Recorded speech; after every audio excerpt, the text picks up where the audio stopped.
अस्सलाम वालेकुम, आप देख रहे हैं मेरा यूट्यूब चैनल। आज एक नई वीडियो के साथ हाज़िर हुआ हूँ। आज की वीडियो बहुत ज़्यादा इंपॉर्टेंट है क्योंकि आज की वीडियो में हम बात करेंगे कि ये जो कंसील्ड फ्लश टैंक लगता है, इसको लगाने का सही तरीका क्या है और इसमें कौन सी ऐसी मिस्टेक्स होती हैं जो आपने नहीं करनी ताकि आपकी कमोड जो है वो सही तरह फिट हो सके।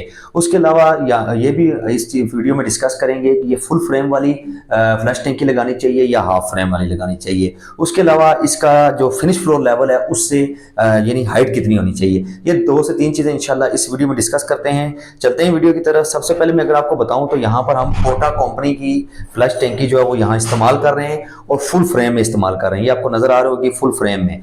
हाफ फ्रेम में भी मिलती है, लेकिन हाफ फ्रेम में मैं आपको रिकमेंड नहीं करूंगा। उसकी वजह यह है कि हाफ फ्रेम जो होता है वो ज़्यादातर चुनाई और जो आपकी मतलब कंक्रीट होगी उसमें उस पर सीट का वजन जाता है, तो एक दो जगहों पे हमने देखा है कि जो सीट होती है वो अपनी जगह से हिल जाती है। लेकिन ये जो फुल फ्रेम है, अगर कैमरा मैन थोड़ा करीब से भी दिखा दे तो इसको आप देख सकते हैं। इसके यहाँ टॉप पे भी 2 नट लगे हुए आपको नज़र आ रहे होंगे ड्रिल करके, और स्पोर्टें लगी हुई हैं, और नीचे बॉटम में भी आप देख सकते हैं। इसी तरह हमारी जो है ना वो बॉटम में भी स्पोर्ट्स लगी हुई हैं, तो ये काफ़ी मजबूत होती है फुल फ्रेम जो है। अगर इसकी कॉस्ट की बात की जाए तो जो फुल फ्रेम है ये तकरीबन आपको मिलेगी 49 से 50 हज़ार रुपये की, और अगर जो आप इसको हाफ फ्रेम में लेंगे तो वो आपको मिलेगी तकरीबन 30 हज़ार रुपये के लगभग। तो फ़र्क डिफरेंस काफ़ी सारा है। तो उसकी वजह यही है कि ये काफ़ी जो है मजबूत और पायदार है, तो इसलिए मैं आपको रिकमेंड करूँगा कि फुल फ्रेम वाली आपने सीट लगानी है।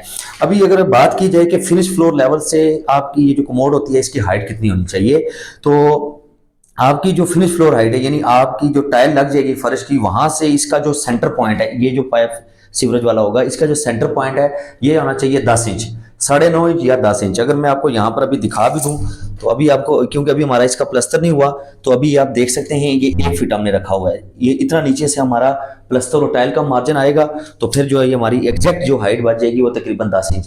10 इंच जो है वो स्टैंडर्ड साइज है। 9 इंच भी आप रख सकते हैं, लेकिन जो 10 इंच है वो हर किस्म का जो पर्सन है वो यूज कर सकता है इजीली इस सीट को। उसके अलावा इसकी ये जो आपको यहाँ पर एंगल निकले नजर आ रहे होंगे, सॉरी ये स्ट्रिप से, यहाँ पर जो है इसकी जो कमोड होती है वो हैंग होती है, तो इनको भी आपने लाजमी जो है वो प्लम्बर को कहना है कि ये जो नट लगे हुए हैं बैक साइड पे फ्रंट साइड पे ये टाइट करवा लेने हैं। मैंने पहले भी आपको कहा था कि ये एक जो है वो क्रिटिकल और नाजुक चीज़ होती है, तो ये लगाने के लिए आपका जो प्लम्बर है वो प्रोफेशनल से प्रोफेशनल होना चाहिए, ताकि ये इतनी महंगी आइटम है, इसकी सीट अलग से आती है, तो अगर इसमें खुदा न खास्ता लेवल में कोई इशू हुआ या किसी किस्म की सेटिंग सही ना हुई तो आपकी टैंकी ख़राब हो सकती है, टाइल तोड़नी पड़ सकती है। इसलिए आपने प्लम्बर जो है वो जो सही कारीगर जो प्लम्बर होगा वो लगाना है। अगर मैं इसकी एक और चीज़ यहाँ पर बताता चलूँ कि ये जो आपका कॉर्नर होगा, यहाँ से अगर मैं आपको बताऊँ तो ये आपको नजर आ रहा होगा इंच टेप में तकरीबन 9.5 इंच है। यहाँ से हमने इसको 9.5 इंच जो है ना वहाँ से भी डिस्टेंस दिया है, और यहाँ से भी हम जो है 9.5 इंच रखेंगे, क्योंकि ये आपने काफ़ी सारी चीज़ें होती हैं ये लगाते हुए जो देखने होती है। जैसे ये हमारा ये रोशनदान है, तो इसकी भी हमने जो है अलाइनमेंट करनी है, क्योंकि यहाँ हमारा शावर केबल लगेगा, ये हमारा शावर का पॉइंट है। तो ये जो पाइप है ये भी आपका इसी कंसील्ड होगा इसी टैंकी के अंदर। तो यहाँ से अगर मैं आपको टोटल फासला बताऊँ तो ये जो हमारी टैंकी तैयार होगी वो तकरीबन ऑलमोस्ट जो है वो 42 इंच। ये हमारी जो टैंकी है ये 3.5 फुट यानी 42 इंच ये हमारी तैयार हो जाएगी मुकम्मल। हम इसको कंक्रीट करके और चुनाई लगा के इसको बंद कर देंगे। एक और चीज़ का आपने खास ख्याल रखना है कि ये जो शीट लगी हुई है थर्मापोल, ये इस टैंकी की सेफ्टी के लिए लगी होती है। ये आपने नहीं उतारनी जब भी टैंकी लगानी है, क्योंकि ये इसके ऊपर जो है वो आपने बॉन्ड के साथ टाइल लगानी होती है। हल्का सा बॉन्ड लगा के फिर उसके ऊपर दोबारा बॉन्ड लगा के टाइल लगानी होती है। यहाँ आपने प्लस्तर करना है, यानी आपकी जो चुनाई और प्लस्तर होगा वो ये जो कॉर्नर होगा इसके अंदर होना चाहिए। ये जो आपका फ्रेम है इसके ऊपर आपकी टाइल लगती है, ये अपने खास ख्याल रखना है। उसके अलावा ये जो चीज़ है ये आपको नजर आ रही होगी, यहाँ इसके अंदर बटन वगैरह हैं जो फ्लैश वाले होते हैं, तो ये बाद में जब ये हमारा कंसील होकर टाइल लग जाएगी तो यहाँ से प्लम्बर जो है वो इसको ग्राइंडर के साथ काट के तो बटन वगैरह जो है वो बाद में हमारा इंस्टॉल होगा जब टाइल कंप्लीट हो जाएगी। उसके बाद इसके ये जॉइंट्स जो होते हैं पीपीआर के, ये सारी चीज़ें आपने प्रेशर टेस्ट के साथ चेक कर लेनी है तसल्ली के साथ कि किसी किस्म के इसमें इशू ना हो, क्योंकि और लगाने से पहले इस टैंकी को भी आपने चेक कर लेना है। मैं आपको एक और चीज़ भी बताता चलूँ कि हमारा जो एक्सपीरियंस है वो पोटा में काफ़ी ज़्यादा है, तो हम यहाँ भी ज़्यादातर रिकमेंड करते हैं पोटा ही करते हैं। उसकी वजह ये है कि इसमें कंप्लेंट जो है वो तकरीबन ना ही होने के बराबर है। तो हम यहाँ भी लगाते हैं तो पोटा ही लगाते हैं। अच्छे से अच्छी कंपोटा है, गोरई है, काफ़ी अच्छी कंपनी है। आप अच्छे से अच्छी कंपनी की जो है फ्लश टैंकी लगाएं। उसके बाद यहाँ पर ये हमारा वॉशरूम है, ये जो आपको नज़र आ रहा होगा जो हमारी मिक्सर होगी ये यहाँ पर दीवार में लगेगी। इसकी मैंने ऑलरेडी डिटेल से वीडियो शेयर की है, उस वीडियो का लिंक भी डिस्क्रिप्शन में दे दूंगा, आपने लाजमी देखनी है कि हमने कितनी हाइट पे लगाई है।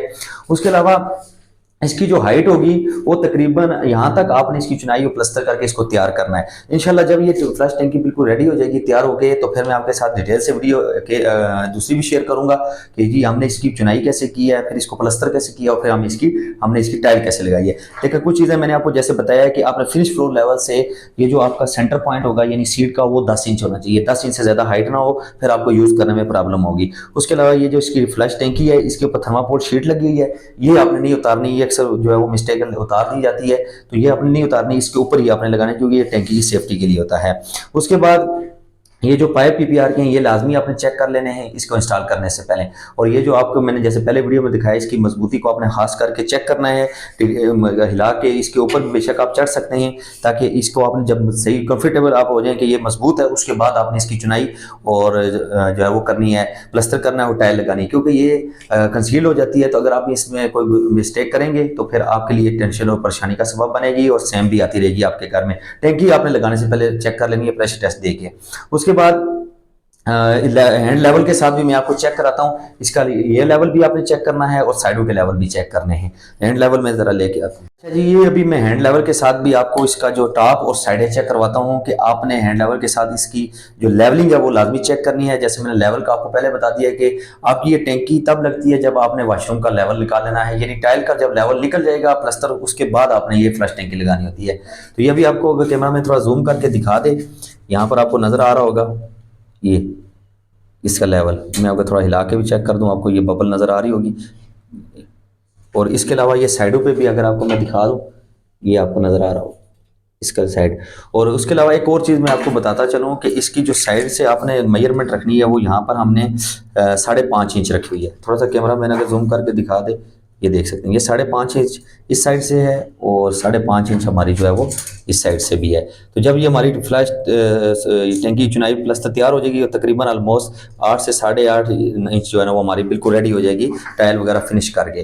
तो उम्मीद है आपको वीडियो पसंद आई होगी। इंशाल्लाह नेक्स्ट वीडियो के साथ हाजिर हूँगा, तो टाइल के रिलेटेड डिस्कस करेंगे कि टाइल हमने कौन सी लगाई है, कौन सी लगानी चाहिए और उसमें स्पेस कौन से इस्तेमाल करने चाहिए। Thank you again. अगर कोई क्वेश्चन है तो आप मुझसे कमेंट बॉक्स में पूछ सकते हैं। अल्लाह हाफिज़।